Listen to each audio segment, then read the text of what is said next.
Picha ambayo inapigwa hapo Mheshimiwa Rais ni picha ya wanahabari wa KCA. That's okay.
They need to make wise decisions, especially during these festive seasons.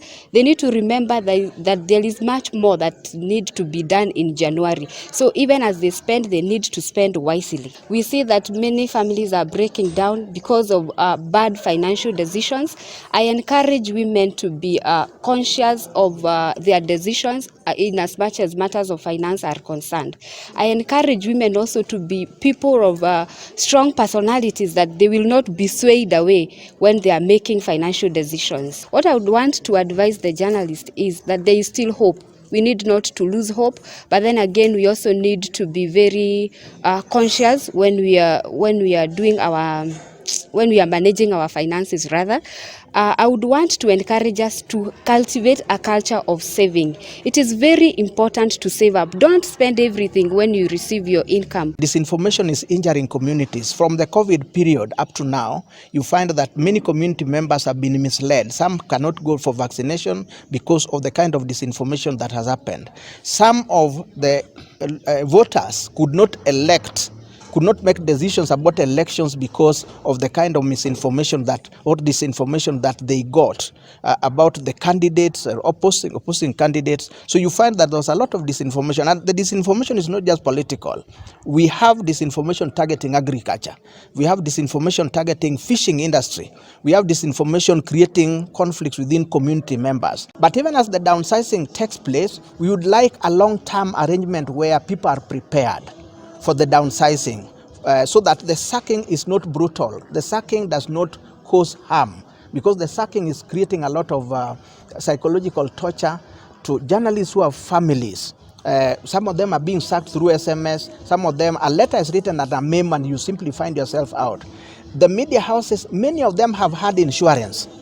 They should be able to cushion those who are transitioning from employment to out there through psychosocial support. It is important. There's no way you can just throw journalists out or your employees. Take them through psychosocial support. Give them a safe landing by ensuring that when you're sending them out there, there is a package, so that when they go out there, that is what employers are required to do under the International Labour Organization. We would like to appeal to first all the public service drivers to drive carefully. It is important because they are carrying the lives of different people. The families depend on the ones who are coming for Christmas. But we'd also like to appeal to Kenyans that during this Christmas season, when they are traveling, they must also exercise caution. Let them not get into overloaded vehicles. Let them exercise caution, so that in terms of how they are traveling, whether it's on the motorbike, on the public transport, any form of public transport, they should be able to exercise care, because Kenyans need them, their families need them. But around also this time, let us not get into very reckless, behavior. we have people who during Christmas think that that is the time to drink excessively.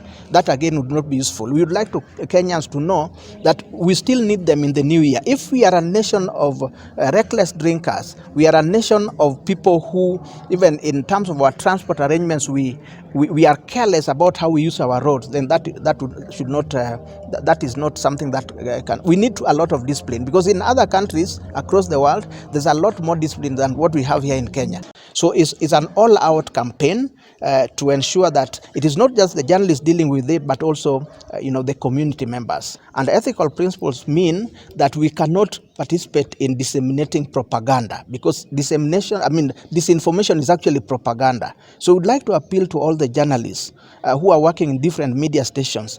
You have an obligation to observe the ethical principles that are put down within the confines of the law, especially the Media Council Act 2013.